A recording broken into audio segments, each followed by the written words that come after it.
Amerika'da bir tane polis departmanı bizim TOG arabayı satın alıyor. UFC, yani UFC fighter'lar vardı. Hatta bizim ana eğitmenlerimiz Jujutsu siyah kuşak. Bir tane İsrail eski özel kuvvetleri adamı Amerika'da yaşıyor. Gelip polislere bir iki eğitim veriyor. ABD'de birçok üniversitede öğrenciler Gazze'deki soykırımı protesto ediyor. Polisin bu protestolara müdahalesi ise oldukça sert. Olaylardan sonra ABD polisinin terörle mücadele eğitimlerini İsrail'den aldığına dair haberler ortaya çıktı. Hatta biz de TVNet olarak bu haberleri derlediğimiz bir içerik yaptık. Ben de ABD ile İsrail arasındaki polis teşkilatlarının ilişkisini Erdal Kaya'ya, namı diğer Amerikalı aynasıza sormak istedim. Kendisi konu hakkında fikir alabileceğim en doğru isimdi. Çünkü o ABD'de polislik, FBI ajanlığı, hatta polis eğitmenliği yapmış bir Türk. Kendisine ABD polisinin İsrail'de aldığı eğitimleri sordum. Verdiği cevaplar karşılaştığım haberlerde anlatılan hikayeden çok farklıydı. İsrail ve Amerika çok yakın arkadaştılar. Bunu zaten dünya herkes bilir. Hem filozofik olarak hem de stratejik olarak iki sebebi var bunun. Şimdi 2. Dünya Savaşı'nda Nazi dönemlerinde biliyorsunuz Amerika o işin içerisindeydi. İşte orada Yahudiler kurtarılmıştı. Birçoğu zaten Amerika'ya göç etti. İşte Yahudiler ve Amerikalılar orada inanılmaz büyük bir yakınlaşma yaşadılar. Ondan dolayı Amerika'nın Yahudilerle olan bir bağımlılığı var. İkincisi stratejik olarak. Eğer bakarsanız Orta Doğu'da zaten Amerika'yı seven bir ülke yok. Amerika yıllardır Orta Doğu'yla bir nevi bir savaş içerisinde. Bunu herkes biliyor. Yani doğruya doğru, yanlışa yanlış demiyorum da Amerika orada. Oradaki Amerika'yı tek seven, Amerika'nın tek dostu olan ülke İsrail oluyor. Ve olmaya devam ediyor. İsrail ile Amerika sürekli beraber çalışıyorlar. Ama genelde Amerika Birleşik Devletleri İsrail'e eğitim veriyor. Şu anda bile mesela Delta Force, US Navy SEAL Team 6, FBI HRT, Hostage Rescue Team dediğimiz bunlar İsrail'e gidip İsrail'deki o rehineler muhabbeti var ya ilk başladığı zaman Ekim 7'de İsrail'e eğitim vermeye gittiler. Mesela Delta Force SEAL Team 6 ve FBI HRT, Hostage Rescue Team dediğimiz bunlar rehine kurtarma operasyonlarında dünyada tepedeki adamlar. İsrail'e gidip İsrail'in özel kuvvetlerine rehine kurtarmakla alakalı bir sürü eğitimler verdiler ve halen bile şu anda Delta Force SEAL Team 6, HRT bunlar orada bir nevi bazı kapasitelerde İsrail'e destek vermekte. Eğitim amaçlı bahsediyorum yani caddelerde kendileri savaşmıyor. Arka planda eğitim veriyor İsrail ekiplerine. Bunlar hep olan şeyler genelde Amerika'dan destek ediyor İsrail. Öteki taraf değil. Tabii İsrail Amerika'ya terörle mücadele ilgili olan bilgilerini paylaştı ve paylaşmaya devam ediyor. Eğitim konusuna gelince polislerin eğitimi yıllardır işte 2011'de girdim bu işin içerisine ta ki neredeyse 22'ye kadar ve bir defa bile bir İsrailli gelip bizi eğitmedi.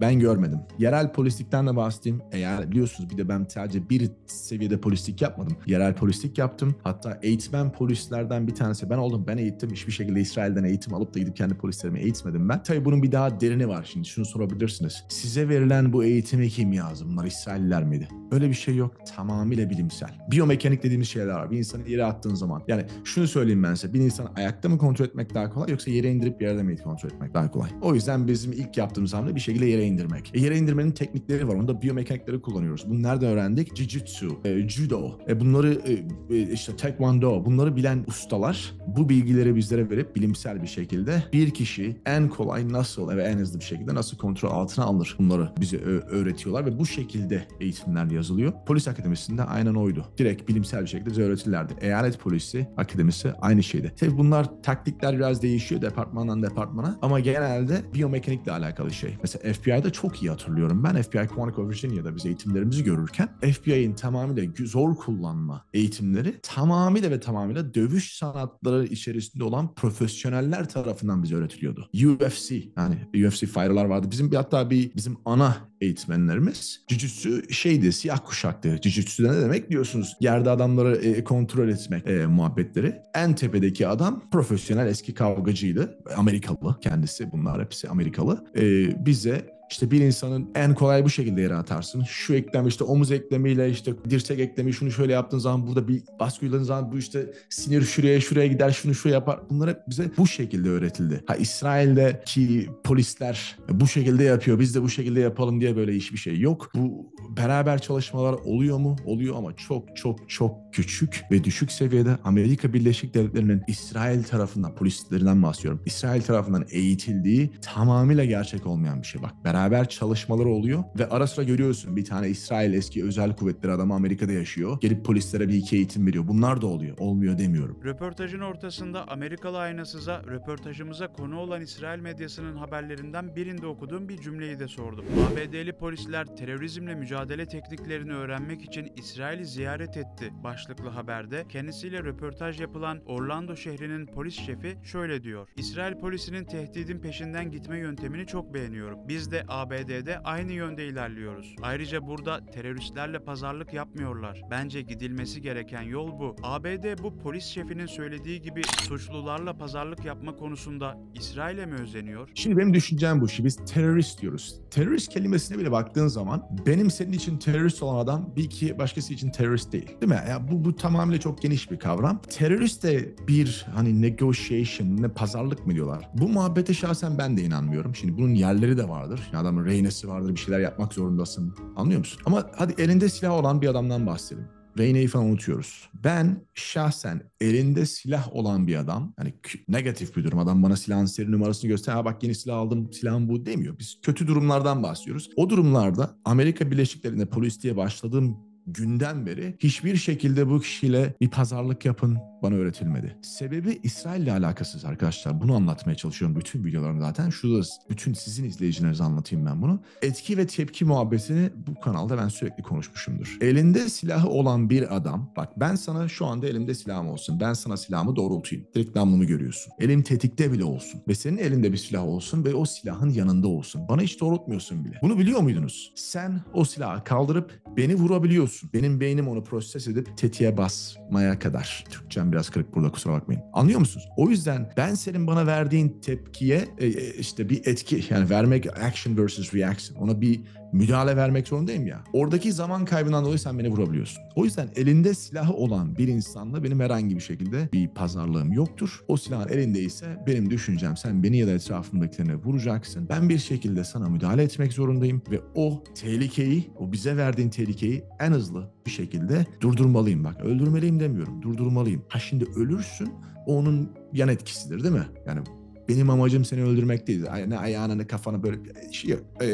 Böyle bir eğitim yok. Direkt bize ver. Ben bu arada herkes bunu bilsin. Konuştuğum her şey resmi bir şekilde verilen eğitimdir. Ve bunun İsrail'le, Irak'la orada bir alakası yok. Tamamıyla insan biyolojisi ve anatomisiyle alakalı bir şeydir bunlar. İşte biz FBI'dayken bu etki tepki muhabbetimizi öğretirlerken bilim adamları bize öğretiyordu bunu. Bildiğin atış sahasındaki atış eğitmeni değil. Bilim adamları geldiler sınıfa. Bak bu budur. İnsan reaksiyon seviyesi işte saniyesi işte 0.15'ten 0.3'e kadardır, işte şu beyin şu bir şeyi gördüğü zaman 0.013'te bilgi alıyor, ondan sonra şunu yapıyor. Hepsini tek tek bize öğrettiler. Bunun kim olduğu önemli değil. Nereli olduğunu önemli değil. O yüzden biz o şekilde müdahale veriyoruz. Direkt müdahale veriyoruz. Sen iniyorsun aşağı ve tehlikeyi durduruyoruz. Bu eğer ben seninle bir pazarlık yapmaya çalışsam orada senin beni ya da etrafındakileri vurmaya ihtimalin var. O yüzden bu elinde silah olan kişilerle pek pazarlık yapma taraftarı değilim ama hiçbir şey siyah beyaz değil. Bunu söylemek istiyorum. Bir durum olur, adamın elinde bir silah olur. Adam uzaktadır, senin siperin vardır. Belki bir konuşma yapabilirsin. Bilmiyorum.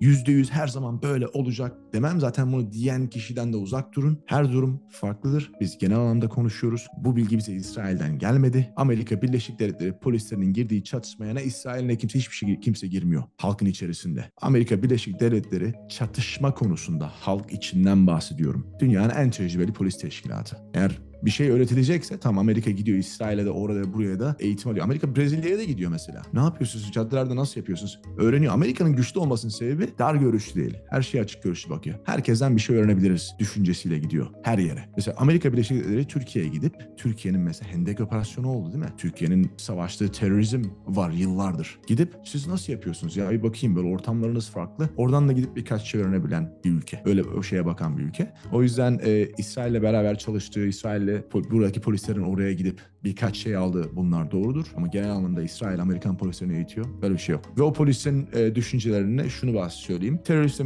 Teröristle pazarlık yapmama muhabbeti ya o bilimsel olarak mantıklı. Çünkü bir risk alıyorsun. Kumar oynuyorsun orada. Adamına göre değişiyor. O riski sen alır mısın? Kendine sorman gerekiyor. Durumuna göre değişiyor. Ama Amerika Birleşik Devletleri'nin polislerin eğitimi muhabbetine gelince böyle bir şey yok. Tamamıyla bence propaganda. Yani düşünsene şu gün Türkiye'de örnek veriyorum bir polis departmanı, Amerika'da bir tane polis departmanı bizim TOG arabayı satın alıyor. Bu sadece bir örnek. Türkiye haber yapıyor. Amerika Birleşik Devletleri polis departmanları TOG'u kullanıyor artık. Böyle bir şey yok. Hani bir tane departman 2 tane polis arabası almış ama böyle bir haber yapabilirsin. Bence İsrail'in yaptığı aynen bu propaganda. 2-3 tane Amerikan polisiyle bir bilgi alışverişe giriyor. Ki bunlar açık şeyler, olan şeyler.